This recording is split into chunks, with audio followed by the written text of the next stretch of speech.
Breaking news.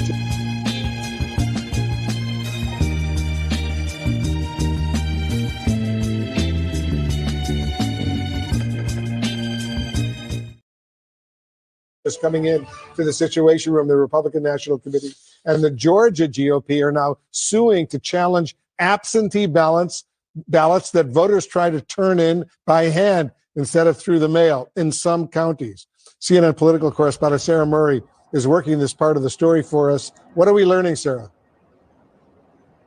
Well, Wolf, I think this is part of the Republican litigation strategy to try to challenge batches of ballots in states that they think are going to be very close, very hotly contested. And of course, Georgia is on this list. So what we are seeing from this new lawsuit filed in federal court is a Republican National Committee and the Georgia GOP challenging ballots, absentee ballots that are being delivered by hand by voters to election offices over the weekend. And what's interesting is they're challenging these ballots in 7 counties that are Democratic leaning. Now, there are Republican leaning counties in the state of Georgia who are offering this same service this weekend that are not named in the lawsuit. Republicans have also already tried to make this argument in a different court, the Fulton County Superior Court, saying that Fulton County should not be accepting these hand-delivered absentee ballots this weekend. That was a challenge a judge heard yesterday morning, and the judge found that it was allowed under the law for voters to show up to return their absentee ballots by hand in the same way that a mail carrier can drop off these absentee ballots over the weekend. So we will see if Republicans have any more luck trying to take this case to federal court. I think it's a little bit of a long shot, though, Wolf. Key news just now. If I don't get elected, it's going to be a bloodbath for the whole. That's going to be the least of it. It's going to be a bloodbath for the country. That'll be the least of it. There you have it. Donald Trump saying again, reiterating, there will be a bloodbath, threatening violence, and so much more. This morning, we got the wonderful, knowledgeable, great Lauren Burke with us this morning, Black Virginia News. Before we get into all of that, Lauren, sad news to start off with this morning. The legendary, great Quincy Jones has died at the age of 91 years old. He died in Los Angeles yesterday. His publicist confirmed, but did not say a cause of death. But we know that Quincy's career, many people think about Quincy Jones, they think about Michael Jackson's biggest hits, Thriller, Off the Wall, Bad, but his career extends far even beyond that, Lauren. What a great career. Quincy Jones has died at the age of 91. And I can't hear Lauren. Yeah, I guess. You're going in and out. There you go. Yeah. Thanks. An amazing career. He started when he was 14 or 15 years old with Bumps Blackwell. The only reason I know who Bumps Blackwell is because I'm a big Sam Cooke fan. And one of the orchestras that played along with Sam Cooke is Bumps Blackwell's orchestra. And then, of course, he also orchestrated for Frank Sinatra and I believe Count Basie.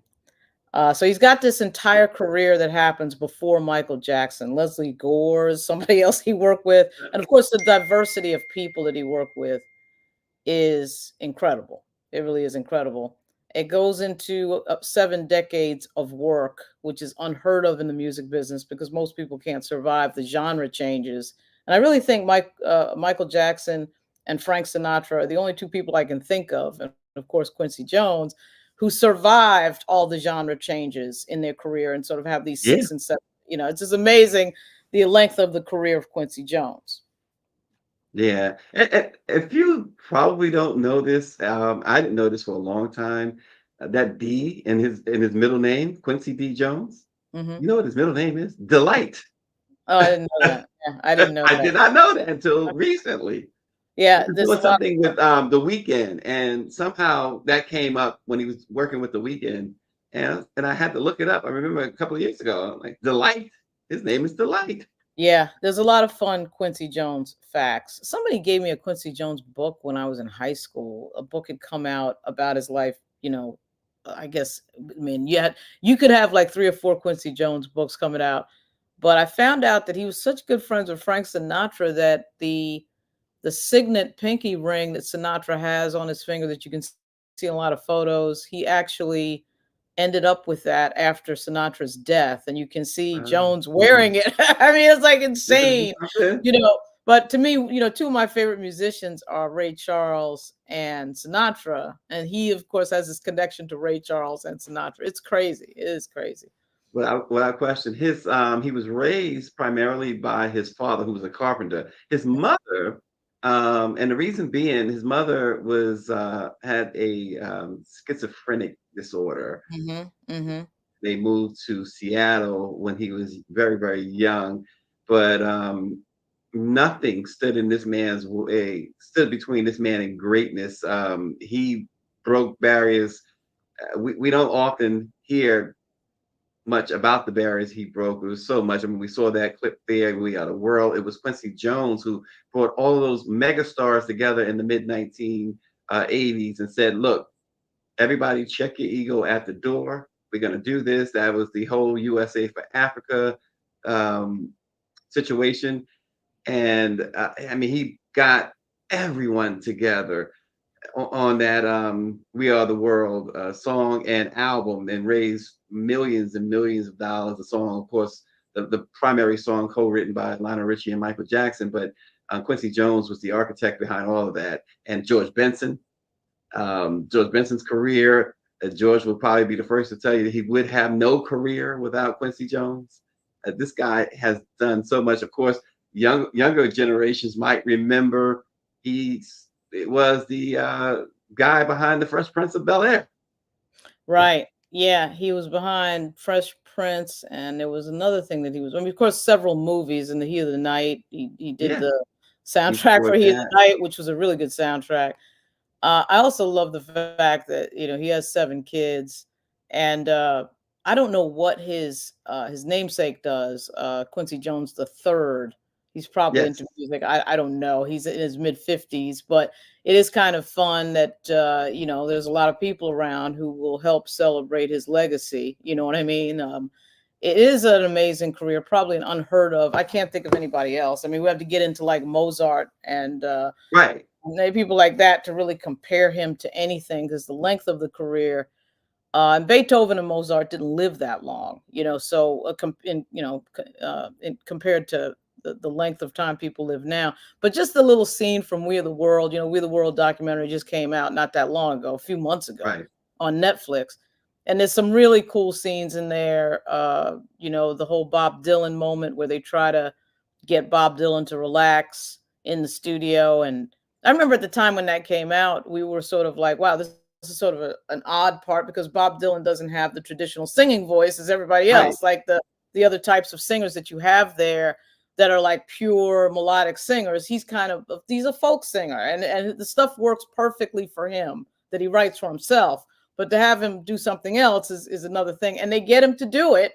And it's because Quincy Jones and Stevie Wonder work with him through the part, and it happens, and it sounds good. It sounds Oh, good. it's probably one of the more memorable parts too. Bob Dylan's part. I mean, my Yeah. gosh, his Yep. voice is so different Right. from Michael and Lionel and the rest of them. I mean, the Yep. voice really stands out. Cyndi Lauper, so many on that song that and then you get Bob Dylan. Like, where did that come from? Yeah, but somehow he made it work with all those He made it different work. styles. You know, I think Springsteen was just finishing a tour, Born USA tour, which was a rigorous tour. And I think he had to fly from like Buffalo to California to be at that session. And then, you know, his voice is not one that you drop in. I mean, these people are different types of singers, so many different Mhm. types of singers. It's not like they're all going to sound like Whitney or Mahalia Jackson and it just fits in. But you have to build a line for that. You have to build lines of music for those different voices. And Lionel Richie and Quincy Jones and Michael Jackson and Stevie Wonder figured out a way to do that. It's incredible. It's crazy. It really is. It's funny you mentioned like Springsteen coming off the Born in the USA tour. Those shows were 4.5 hours long Right, every single night. So right, that was amazing right. to And have him. he's on another level in terms of his the whole thing of performing that long. He also has a thing, Springsteen has a thing of not doing the same set list twice. Exactly. And so that's got to be hard, although it's not hard if you've got a bunch of great songs, but still It's not like you're just getting up there every night and doing the exact same thing. Yeah, Greer reminds us that the Wiz is the other thing that Quincy did. It's like hard to Yes. remember all the stuff. The Wiz was Sanford and very Son. yeah, it's crazy. I mean, it really is amazing to have a 7-decade career that starts at age 14 and 15 when you have to sneak into bars and clubs underage to play. Several people did that, and Quincy Jones was one of them. During the jazz era, you kind of do it because, hey, you slip somebody some money, you do it. But it is an amazing career, and he's a player, he's a composer, he's a songwriter, and he's just a thinker all in one. I can't think of anybody else in the modern era that fits all of those descriptions. Yeah, David Youngblood said he was the penultimate artist, and Oren G says a young Quincy Jones meeting a young Ray Charles sticks out to him. And Southbound 3000 says, "Is it okay to say Q did it his way?" I think so. I think there's no question about it. Quincy Jones, wow, what a career! What a career! What a life! 91 years old, long life to considering. 91 years old. Wow, Yeah, amazing. he's pretty active almost to the end. Because I think Yeah. we saw him, I think, at the Oscars maybe 3 years ago. He was on stage at the Oscars. So it's amazing. It really is. He didn't check out in the last 10 years or anything like that. He's been doing stuff. So it's an incredible thing. Exactly. Well, Lauren, a federal grand jury on Friday, after we went off the air, of course, convicted former Kentucky police detective, a former Kentucky police detective of using excessive force on Breonna Taylor during that botched 2020 drug raid that left her dead. 12-member jury returned a late night verdict after clearing Brett Hankinson earlier in the evening on a charge that he used excessive force on Breonna's neighbors. But it was the first conviction of a Louisville police officer who was involved in the deadly raid. Assistant General Attorney General Kristen Clark said Breonna Taylor's life mattered. She says, "We hope the jury's verdict recognizing this violation of Taylor's civil and constitutional rights brings some small measure of comfort to her family and loved ones who have suffered so deeply from the tragic events of March 2020. So finally, some justice for Breonna Taylor." Some, but yeah, that was remains an outrageous case. One of the more outrageous cases in terms of police brutality, effectively going to the wrong location, a conspiracy involving law enforcement planning what they were going to say when they messed up, shooting and killing the wrong person who had committed absolutely no crime whatsoever, getting a big attitude when there's a second party there who, of course, draws his firearm because people are breaking through the door. Really a great example of why no-knock warrants are problematic in a Yeah. huge way. And I think increasingly, and I say this as a child of law enforcement and as an aunt of law enforcement, as a girlfriend of law enforcement, because my boyfriend is a U.S. Capitol Police officer and has been for over 20 years. Law enforcement now is starting to get a little bit too into people's lives. I mean, it's not like this is a new thing I'm saying. This is really Captain Obvious, but it needs to be said. A lot of this stuff, stop and frisk and these special patrol units, these anti-crime units where everybody's plain clothes. This happens in New York all the time. These guys are walking up plain clothes and the people don't know if they're cops. And then there's some sort of altercation and, oh shoot, you've assaulted a police officer because you didn't know he was a cop. That's all instigated by the system. That is not somebody dialing 911 and saying, "Come help me." That is the law enforcement agency deciding that we're going to enter the scene. And this is to me, this Breonna Taylor murder is a great example of way over proactive policing in terms of, a warrant being issued or warrant service or whatever that is that they were trying to do should not be this complicated. And it And there was you see that. end up killing somebody who should be alive today. There's nothing worse than that. Yeah, and Greer put up that headline there, and we've been hearing this constantly on the Trump campaign. He wants to give police even broader powers. He wants to embolden them to do even more. And wow, it's to see stuff like this with Breonna Taylor all these years fighting her family fighting for justice, fighting for some measure of justice, because of rogue police officers and what they did, um, to her and so many others. And he wants to give them even further immunity from prosecution. So we'll get into more on Trump in a moment. But the FBI, Lauren, is investigating the death of a Black man in Alabama who was found hanging in an abandoned house following a request from a local sheriff.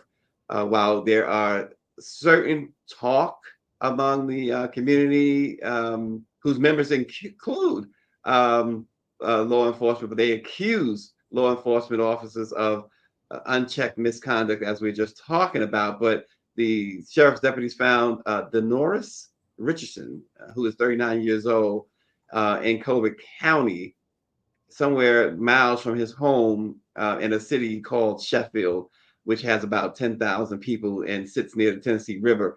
But the family says this was a lynching.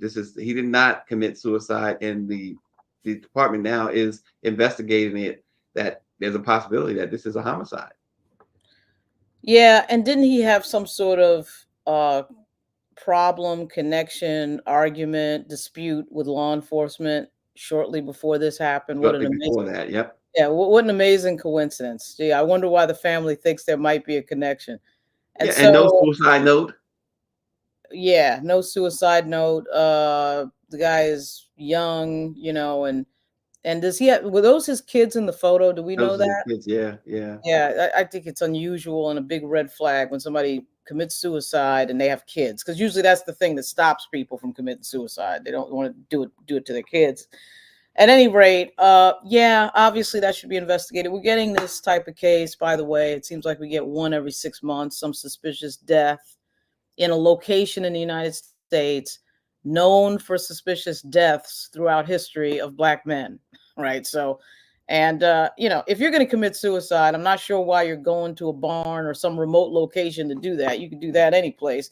That in itself, the location itself of his death is suspicious. So, hopefully Kristen Clark will still be on the job next year, or can get it done beforehand if in fact the vice president is not successful tomorrow or this week, because these are the cases that you can bet that the Republicans will never look into, because of course racism doesn't exist according to John Roberts and so many others, right? So this is obviously very suspicious. And again, this type of case comes up, somebody missing. I know Ben Crump is working on one of those cases. Hopefully he'll get involved in this one, but it definitely should be looked into. Yeah. This is a terrible situation. You mentioned the lawsuit. Her husband, the wife here, his wife mentioned too that her husband had filed a lawsuit, and it was against local police back in February, and he had coached little kids in baseball and football, and police, after the lawsuit, as Orange mentions, they attacked him. He alleged that he was assaulted, denied medical attention, and pepper sprayed with tear gas and shot with a taser while they held him in jail. Files a lawsuit, and as you articulated, he allegedly goes to some abandoned place somewhere off near the Tennessee River and goes into this barn and hangs himself. It just doesn't pass the smell test. Yeah, this is brought to you by the same region of the country that claimed that Schwerner, Goodman, and Cheney had killed themselves, right? I mean, they'll say anything. I mean, they'll literally say anything, no matter how people disappear or what time it is or how suspicious it looks. Their go-to is always that the person killed themselves. The person shot themselves 3 times in the back of the head. Like that's what we're supposed to somehow believe. And without the Justice Department getting involved, you would never know what happened. And typically, because of the cameras all over the place in some of these jurisdictions in the North, I don't know that the South has bought into this whole police camera thing yet. Maybe license plate cameras, maybe that type of thing. But one of the few good things, even though I think it's a Fourth Amendment violation in most cases, and the lawsuits are flying right now in Virginia in particular. One of the good things about cameras is that they pick up everything. And of course, the bad news is who's watching the camera to raise their hand at that moment and say, hey, we saw this. But this is a moment where it sounds like the definition of a literal lynching, but of course it does have to be investigated. Yeah. Wow. And you mentioned too again about the election. Look, we know that what Project 2025 is all about, whatever Agenda 47 is about, and it says pretty simple. Under a Trump Vance administration, they will investigate racism against white men, not black folks, and they will dismantle the Civil Rights Division, among other things that this Project 2025 will bring. So, and speaking of Trump, the latest, Lauren, he wouldn't mind reporters being shot. Yeah, well, that's not new. I mean, he's threatened reporters before. There's nothing new about this. The thing that needs to happen is everybody needs to report that and stop acting like, oh, it's just another day at a rally. The double standard with regard to Donald Trump is unbelievable, because obviously if Vice President Harris said that, it would be the end of days, right? Right. Joe Biden uttered something about garbage last week and everybody flips out on Fox News. I mean, it's just sort of not even, but Fox News, again, is a political organization masquerading as a media outfit. I'm not sure why people aren't referring to them as what they are, a political organization. Right. I have no problem saying that MSNBC is sort of the same thing. The difference is that Fox lies on a daily basis, and that's how they lost the Dominion voting machines case, but to the tune of $787 million, because they were lying and they were in close connection with the Trump White House, where we have a so-called anchor on Fox News texting the president, or actually texting the president's people, because the president doesn't text. But we found out in court records that Sean Hannity was texting the folks in the White House. I mean, it was crazy. I mean, it's just they're not even trying to really pretend anymore. You want to talk about FCC violations, but at any rate, Donald Trump is dangerous. Donald Trump is absolutely dangerous. And there's nothing more dangerous than him getting power and consolidating it, which is exactly what Project 2025 is outlining. Consolidation of executive power is what that entire document is about, effectively making him into a king or an emperor or something like that. And so that's what they're after, complete control, and using the police to be the arm and authority of their orders. That's why he's always saying that the police and the military are his biggest buddies and all that, because they would be the arm of his enforcement. But what this is the last gasp of white supremacy. That's what we're watching with Donald Trump's effort. And we have people like Charlie Kirk around and Steve Bannon. It is absolutely confirmed. What happened in Madison Square Garden, it's been confirmed before, but they're reconfirming it in a way that's really incredible in terms of the public piece. Yeah, and we have, as Greer was showing too, we already have them using the courts already, in an effort to ensure an election steal, or if not a victory, but a steal. Trump that certainly has the Supreme Court in his back pocket, pretty much, and they're gearing up for this battle. And Trump, again, as we heard at the top, look, there's going to be violence. It's going to be chaos if, in fact, the vice president does win. We'll see. I mean, it comes down to margins and certifications. Clearly, he's going to do what he's always done, which is lie to himself and lie to everybody else about who won. Remember that we didn't have any so-called election integrity problem until Donald Trump showed up and lost by almost 3 million votes to Hillary Clinton in 2016. Then suddenly there was an election integrity problem. And of course, that problem grew when he lost by a bigger margin to Joe Biden in 2020, almost 8 million votes. There's nothing indicating from a historic standpoint that he's going to win the popular vote, even with the fact that we have a Black woman running. But it's kind of I don't want to put an asterisk on it, but if we didn't know who Vice President Harris was and she walked through the door, it would take us a few minutes to probably figure out that she's Black or Southeast Asian or anything else. She could be Black and white. She could be Southeast Asian and white. She could be a lot of things, because we live in a diverse country that's always been a melting pot The number of interracial marriages now is skyrocketing through the roof because the younger generation doesn't really care, and so the older generation did, and it was illegal in some places like Virginia and in the South to have an interracial marriage. But my point is, it just so happens that the vice president is very cosmopolitan looking and very diverse looking. And there's something there for everybody. You know what I mean? It really is. And so in Southeast Asia too, and Asians and that whole group is growing, particularly in Virginia. And that's a not talked about enough group that is gaining political power.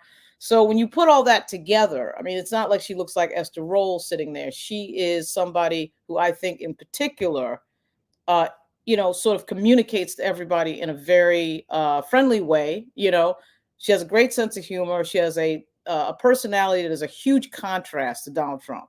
You're talking about a guy that's negative all the time, talking the country, talking the country down, saying negative things about the United States, obviously saying negative things about immigrants specifically from Mexico. But of course, he put Venezuela in there. He put the Congo in there. He put Haiti in there as well, because he's a hater. He's a hater. He's a negative hater.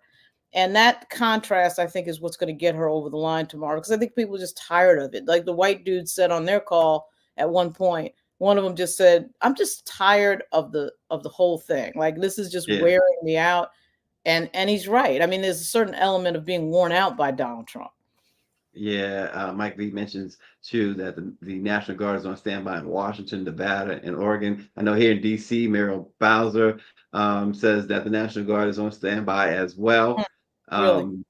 Yeah, so it's the NPD is working with the federal authorities as well. There's been a lot of planning going underway for tomorrow evening and beyond. And so folks are preparing themselves. And it's good to know, Lauren, that they are preparing for this type of violence if it indeed does occur, that they are prepared for it. Well, I hope they're prepared for it on a legal footing. I don't know who's in charge, who ultimately is in charge of the Democrat strategy.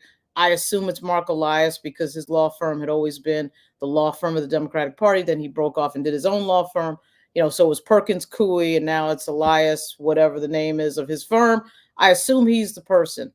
But they are going to need an army of attorneys to argue with these people who are going to say, should she win? I actually think if she wins by a large enough margin in places like Georgia or North Carolina, you can't really get away with it. But remembering that North Carolina has a Democratic governor, so it's a little bit easier. Georgia has a Republican governor.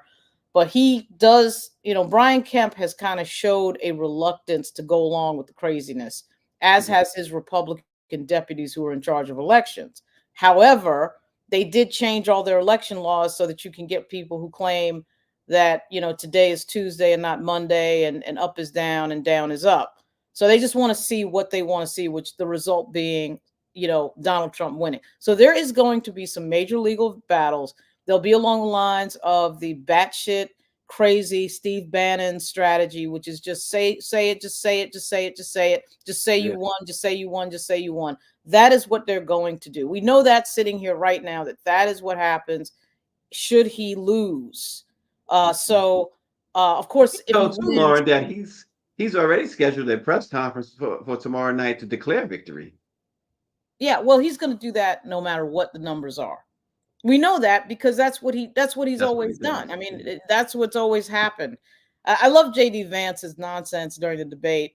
Well, there was a peaceful transfer of power. No, actually, J.D., there was a violent attack on the United States Capitol. And my boyfriend and his friends had to be in federal court and get called by the FBI over and over again to testify because of your supporters, because of Trump supporters violently attacking the United States Capitol on the day and the hour of Joe Biden's certification.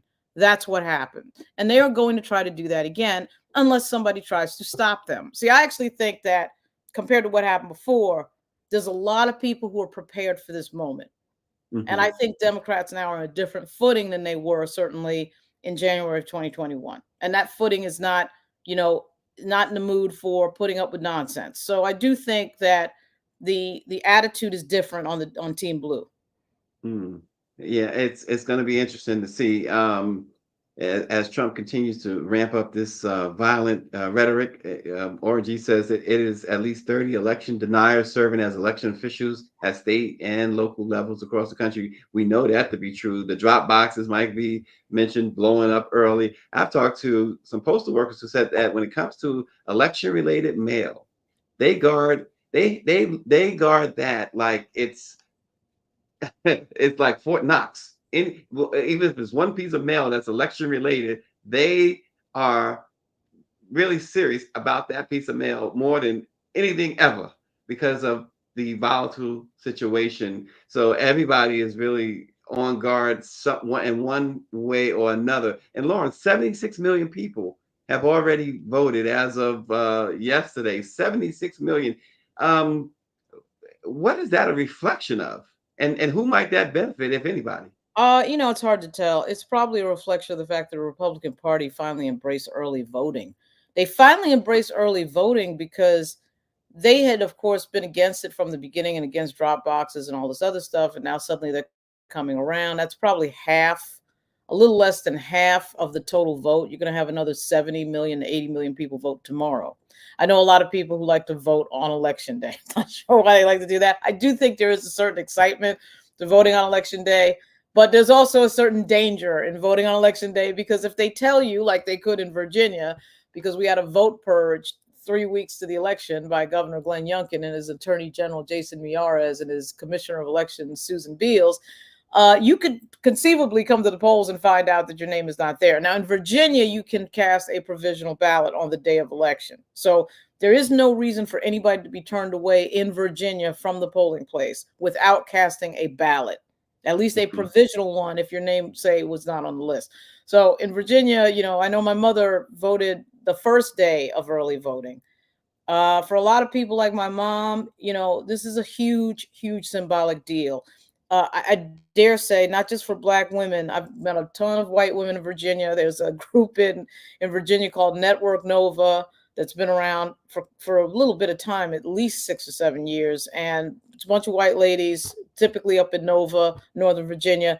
And they're very excited about Vice President Harris. They're out there. And so for women, this is a big deal. This is the first election since the Dobbs decision, since Sam Alito decided that he wanted to strike abortion rights. And even though I got to say it's not a huge issue on my list, it still goes to individual rights, individual freedom, and the state and the government getting involved in people's private business. And some of these commercials we're seeing, the Black woman in Texas, that commercial is hard hitting. And that's a Harris Walls commercial. And then we have a white woman who died the other day, who was 19, also in Texas, that ProPublica discussed in a story that broke, I think it was on Thursday, because they're waiting for people to get on death's door to treat them. It's complete craziness, complete nonsense. And that it may be, in fact, this, I'm sure you probably saw, Stacy, the Selzer poll that came out for Iowa. Ann Selzer is a respected pollster. She's finding in that poll that Harris is winning by 2% in Iowa, a very white state, as I think we all know, because older white women are voting for Harris. So if that's true, and Selzer has an unbelievable track record of accuracy, that would be game, set, match. Because if older white women have decided, and that's a really reliable, older voters, Black, white, or whatever, they show up. They show up and vote. Right. Put that together with young people who just registered, and there was a spike in young people registering in late July of 2024, right after Biden left the race. That would spell trouble for Donald Trump, it would seem to me. But of course, it comes down to those specific states, Wisconsin, Michigan, and Pennsylvania. Now, Lauren, NBC News has said that they will grant Donald Trump at least 2 minutes of airtime because of Kamala Harris's appearance on Saturday Night Live. The FCC has determined that they owe him equal time. And so they have offered Trump some time over the next day or two to get equal time. I was, first of all, I wasn't aware that a variety program would count. But then I'm also taken back to 2016, which was really what put Trump over the top when it came to his race with Hillary Clinton. And that was that he was constantly on the airwaves on all of the networks, and I did not see other candidates offered that type of time. What do you make of this? The fact that the FCC has, or at least NBC says that they want to comply with the FCC to give Trump this equal time based on the vice president's Saturday Night Live appearance. I'm actually completely confused. I haven't had the time to study this. I know that it is happening, but I was under the impression that the equal time rule had ended under Reagan. So right away, my reaction was that the equal time rule had ended. So I'm confused as to why the FCC is evoking anything. If that's the case, then that would mean that every time she makes an appearance on something, the other candidate has to be there, and vice versa. Of course, we're at the end of the race, so for this race, that would be not in effect. I suspect that this is a federal. Obviously, FCC is federal, so Yes. if this is a federal rule, that would of course apply to Tim Kaine's appearance on Saturday Night Live. He was on. He's running against a Republican named Hung Cao. I'm not sure why that hasn't come up, but I'm completely confused because I thought the equal time rule had ended several decades ago. In fact, 6 decades ago. So I'm not understanding what that FCC commissioner is talking about. So I have to go and educate myself on what that is, what he's talking about. Because I just don't know how this is now relevant and how this is now being brought up. There's been many political cameos on Saturday Night Live, and now all of a sudden we're hearing about the. So I don't get it. I don't get it. Is it NBC? Could this be a case of NBC just kowtowing to Trump? They probably are, because it's just easier to do that. But I have to say, because it is before the election, he could conceivably get into office in January and punish them, which is, I think, why the Washington Post punked out of an editorial, because they're afraid of Donald Trump. So at any rate, as Al Sharpton says, if you're scared, say you're scared. It's not that difficult to throw him on the air on the Today Show or something like that. But if their argument is that was some sort of a political commercial or some sort of thing, that's interesting, because that means that all the interviews he's doing on Fox and all these other places, then she has to show up. I mean, I'm completely baffled, because I didn't think the equal time rule existed anymore. So I got to check that. And speaking of Al Sharpton, he did give I thought it was a great one-liner on Morning Joe. He says Donald Trump brought a lounge act to politics and don't know how to play on the big stage. That was fantastic. Yeah, and not only that, this is probably one of the worst closing weeks of any presidential campaign. Of course, if he wins, it's an affirmation of the closing week. I'm a believer that he's going to lose, because the history tells us that the American people is not interested in this type of candidate. We saw that with David Duke, specifically in Virginia. We've seen a few candidates, E.W. Jackson and Corey Stewart, who liked Confederate battle flags, and everybody rejected that. We did have a race in 2017. Ed Gillespie ran an incredibly racist campaign against Mexican immigrants, trying to brand Ralph Northam, who of course won that race, as a member of MS-13, which was particularly absurd because Ralph Northam is a doctor and went to VMI. I mean, but the point is that that sort of racist, open racism has been rejected. It is scary to watch 80 million people vote for it, or 70 million people vote for it, has happened in 2020. But still, you do realize at some point, a lot of people have to just vote straight party, no matter what the person is saying. And then they start to try to justify the crazy stuff. But I think that Trump is so crazy and so dangerous that even, when you see these groups of Republicans showing up, standing behind Kamala Harris and stuff like that, that's unprecedented. That doesn't happen. You don't get Republicans standing behind a Democrat for president and saying, hey, I've had enough of this. And we've seen that. We've seen that now with a lot of people I never thought we would see it. With Stuart Stevens, for example. I never thought I would see Stuart Stevens every day on Twitter saying, and yes, it's called Twitter and not X, saying that, this is crazy. This is craziness. So that's been interesting to watch. It really has. Speaking of Twitter, it's funny because since Elon Musk is his shenanigans and his weirdness and craziness and absurdness, Donald Trump's failing Truth Social is now valued more than Twitter. And so That's it's amazing what happens when you go in that den of vipers, and eventually you get bit. Some cobra is going to get you.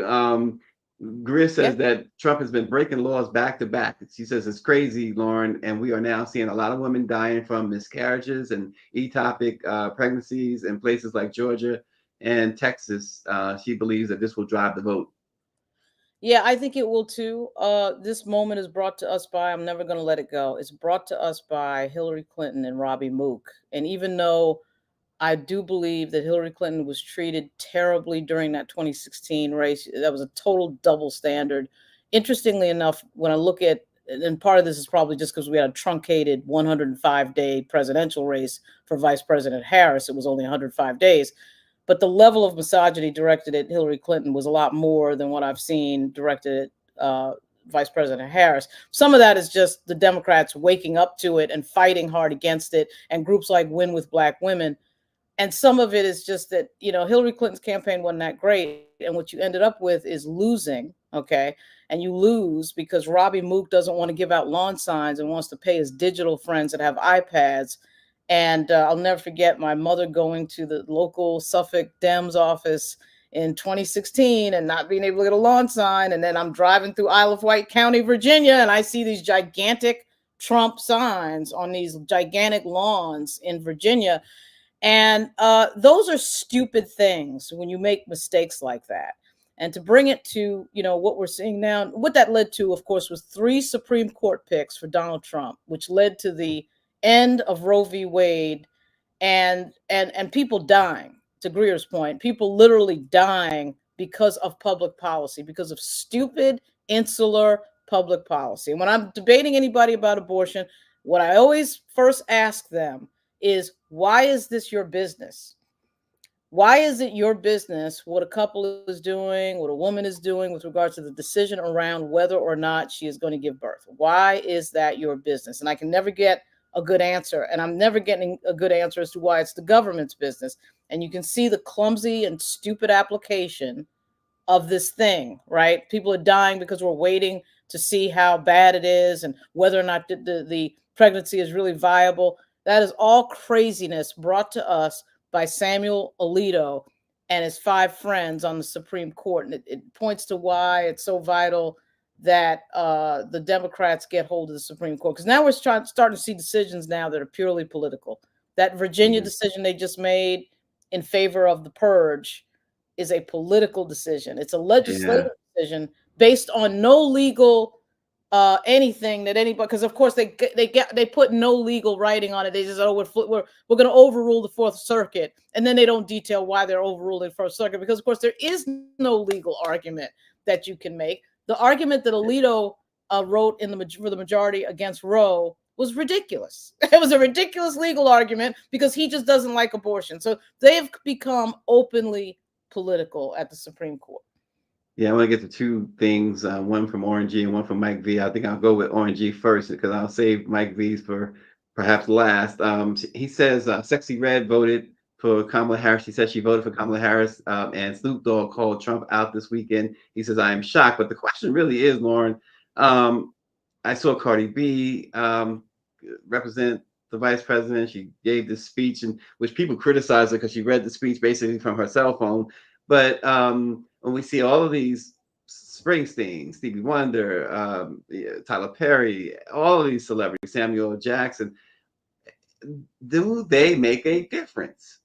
Yeah, I think they actually do make a difference. When people have 20 and 30 and 40 million people on one social media account. So, for example, King James, LeBron James, not only tweeting out a video, but a message of what the hell are we doing here? I think that people who may be apolitical, but like basketball, are going to look at that. They're going to pay more attention than they would have if he didn't do it. And when you have that many people, just one account, just his Twitter account, I think has 50 million. I didn't even go look to see what he did on Instagram or anything else. He probably did the same thing. I do think that it makes a difference. I don't see how it doesn't make a difference. And when you're talking about these megastars that are on these levels that are unprecedented, there's only about 5 or 6 entertainers that can say that they've got over 30 million. It's Beyonce. I'm not really considering LeBron James an entertainer in the same sense as a singer, but of course, sports is effectively entertainment as well.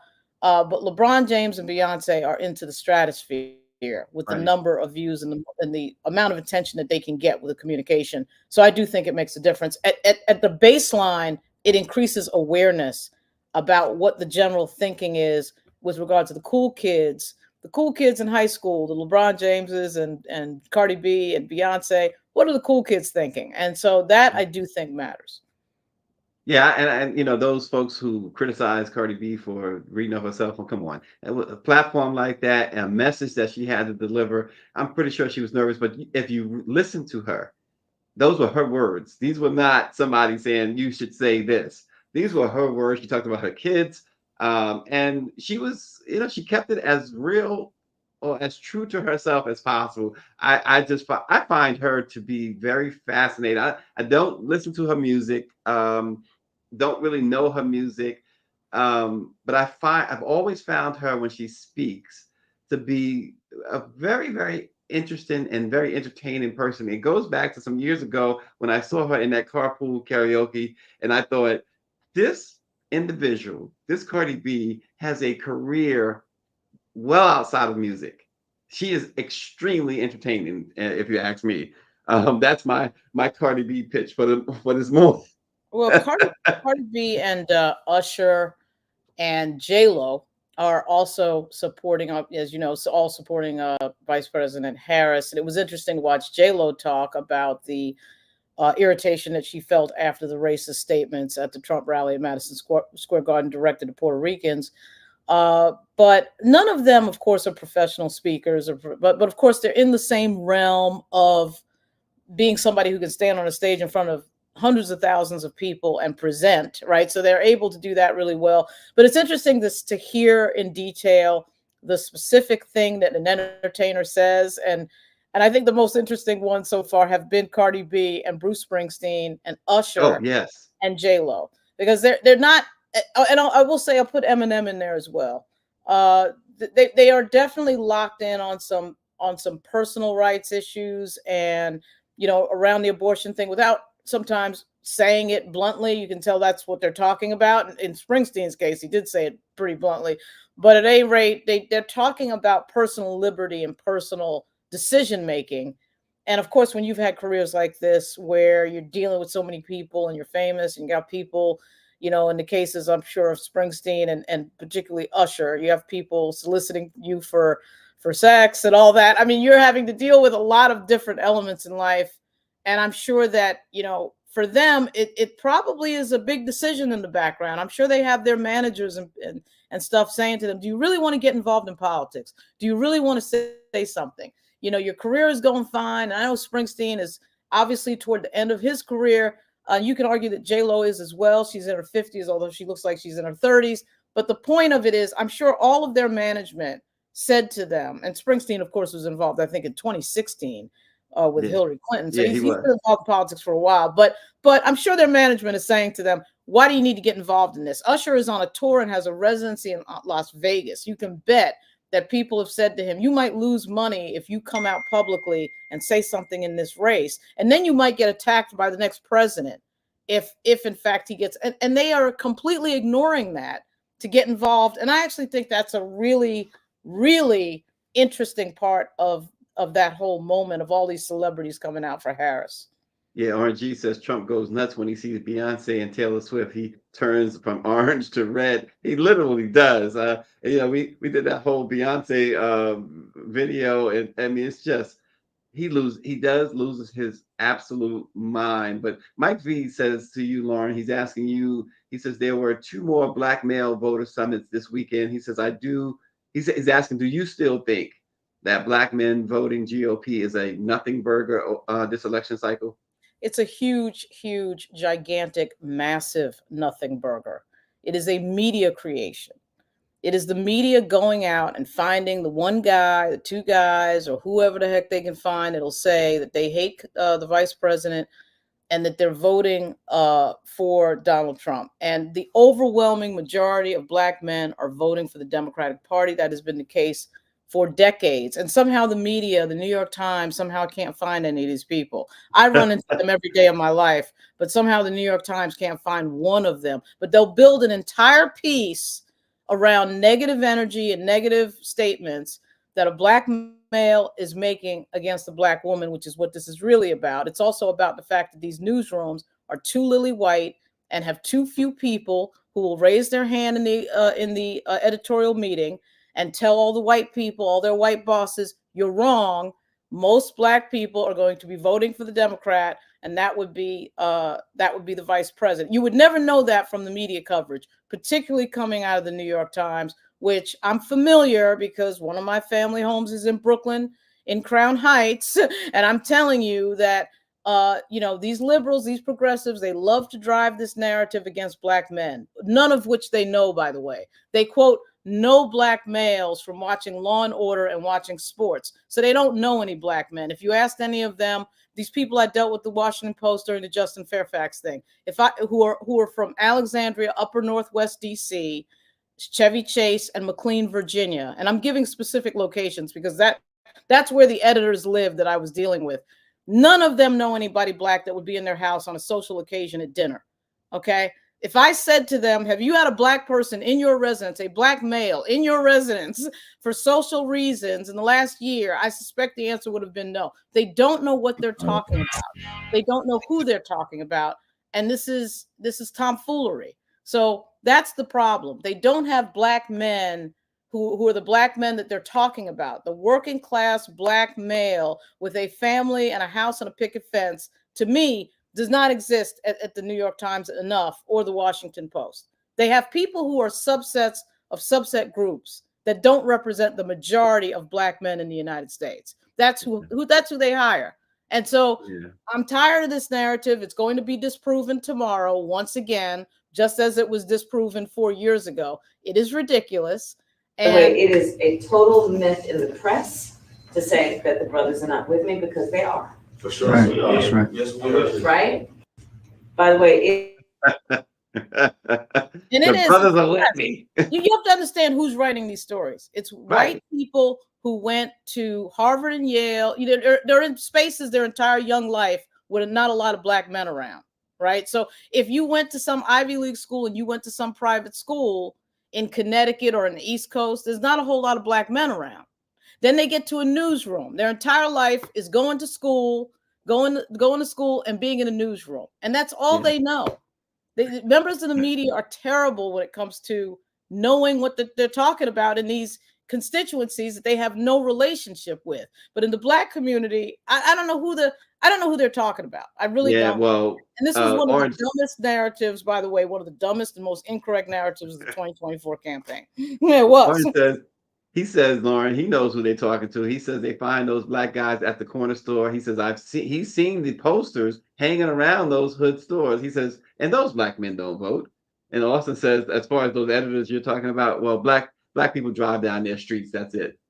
Well, I'll tell you what, if they think they know anything about over 20 million people in the country, which is what this is. Black men are over 20 million people. It's like 25 million people. And you come down to some guy standing on the street corner. They don't do that with white folks when they interview them. They don't go to some white person standing on the street corner random. No, they go to somebody who's probably an academic, somebody educated. They don't do the equivalent in our community.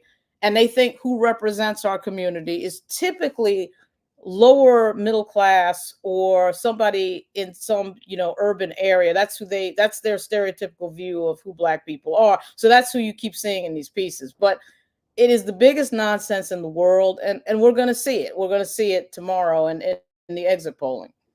Yeah, and we'll probably see Lauren. We always see her with Roland Martin. We'll probably see her for election night with Roland. We're going to be with Roland on election night. We're going to drop in on Roland Martin, all the great work he's been doing throughout this campaign. Folks, if you're going to watch anything, don't watch mainstream media. Don't watch anybody else's coverage. Watch Roland Martin Unfiltered on election night. He is going to bring all of the goods, and Greer and I are going to be out on Black Lives Matter Plaza to check out the great Roland Martin and his coverage. Can't say enough about what he has done for Black media media in general. And we give him a hats off all the time because he deserves it. He is the hardest working Black man in the business, and we appreciate him. And we're gonna be watching tomorrow night. We're gonna be there in person with Roland. I'm sure Lauren's gonna be there, and she's gonna give him her insights on what's happening specifically in Virginia, and also check out Black Virginia News. If you haven't subscribed to Lauren's newsletter, make sure you do, and get the best coverage in all of Virginia from none other than Lauren Burke. But check her out also on Roland Unfiltered, and we'll be checking him out as well. Everybody, thanks so much for joining us. And Lauren, we appreciate you as always. See you real soon. Thanks a lot. Thanks for watching Let It Be Known. See you soon.